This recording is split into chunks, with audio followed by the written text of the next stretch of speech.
Hey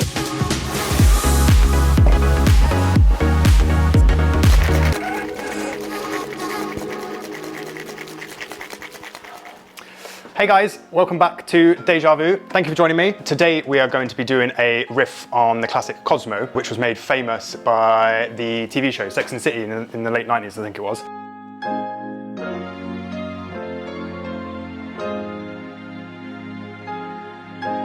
But instead of normal vodka, we're going to be using a rhubarb vodka. So we're going to be opting for Chase's rhubarb vodka. So again, we use a lot of stuff with Chase in it, which you've probably seen in the previous videos.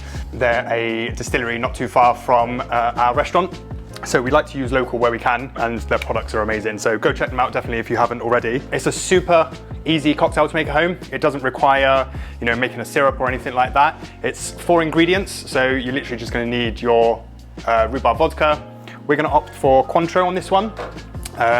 Cointreau's a orange liqueur. It sits at 40%, so it's a little bit stronger than if you were going to use like a triple sec, which is also fine to use, but we like cocktails a bit more boozy. So we're going to opt for a Cointreau. We're going to use fresh lime, which I squeezed earlier on, which is just going to help balance everything out, especially with the last ingredient, which is the cranberry. So 4 ingredients, super easy. As I said before, the cranberry, try and opt for a sweet cranberry, so not one that hasn't got any added sugar in it, because you'll find where this cocktail hasn't got any sugar syrup added to it, a full sugary juice will just play wonders in balancing it out correctly with the lime we're going to stick in it. So yeah, super simple. We should jump straight into it. So I've got all my utensils. So we've got our shakers, we've got our jigger to do our measurements, our Hawthorne strainer, which again just sits on top to capture all the ice. And then because it is a martini style cocktail, which means it's going to get served straight up, so there's no ice or anything like that, we're going to use a tea strainer as well. And that tea strainer will just help capture and filter out all the unnecessary little shards of ice that will occur when we're giving it a real hard shake to mix it all up. So very important to have this as well. So we'll start with 40 ml of Chase Rhubarb vodka. And then we're going to use 20 ml of Cointreau. So again, if you haven't got access to Cointreau and you've got a triple sec at home, which is very similar, it's an orange flavored liqueur, feel free to replace it. They're all quite accessible ingredients. So, I think the rhubarb vodka you can definitely get online from Amazon, and I know Waitrose do stock it. I'm not sure about Sainsbury's and other supermarkets, but definitely have a look. Cointreau you can find in any supermarket. It's not really that expensive either, but it's definitely worth it for that extra percentage. It's a really, really nice sipper. We're gonna move on to our fresh lime juice. Citrus is always best when squeezed fresh. If you squeeze it and leave it for a couple of days, you'll find the acidity inside of it will start to diminish. So if you are having an event or a garden party, it's 40 degrees in England at the moment, so we're in the midst of a heat wave. So it's been lovely, but yeah, I've had too many cocktails the past couple of days. But anyway, squeeze your citrus fresh on the day of your event. It will taste so much better and your guests will enjoy the cocktails a lot more. So we're just gonna add 20 ml again, just to help balance everything out. And then for cranberry, we're just gonna use about 40 ml again. Everything straight in, get some ice. So with the ice again, we're always gonna fill up, I don't know if you can see that, around 3/4 of the way.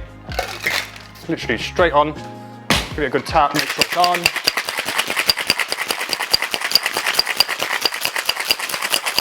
And then we're gonna shake.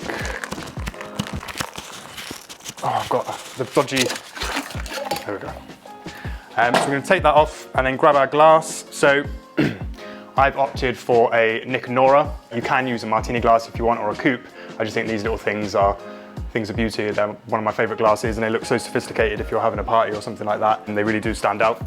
So we're just gonna pop it on, let's get rid of that, and then double strain. So you'll notice you're getting like a real nice light pink color, which is what you want. You don't want something that's gonna be too red. Some places you go to, if they have put too much cranberry in or not enough lime, because the lime is what's counteracting the color of the cranberry. If they don't stick enough in, you're not gonna get that lovely color, which is what we should be aiming for. And then to garnish, we're literally just gonna get a nice piece of orange peel.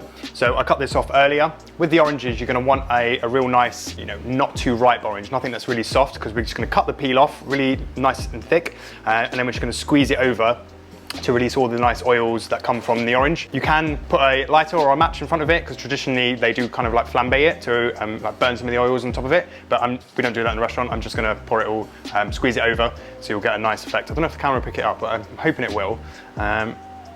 So we're just gonna give it a nice squeeze, and I can see all those lovely juices and oils coming out. You can feel it already, how wet it is.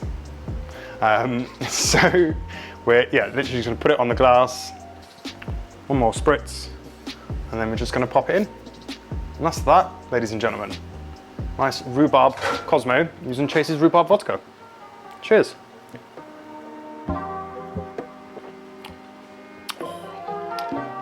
You know those rhubarb sweets you used to get as a kid? It's got like it's like that with a little bit of tartness.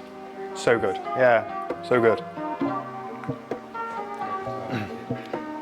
I can't believe I said wet. Like when I said it, I was like,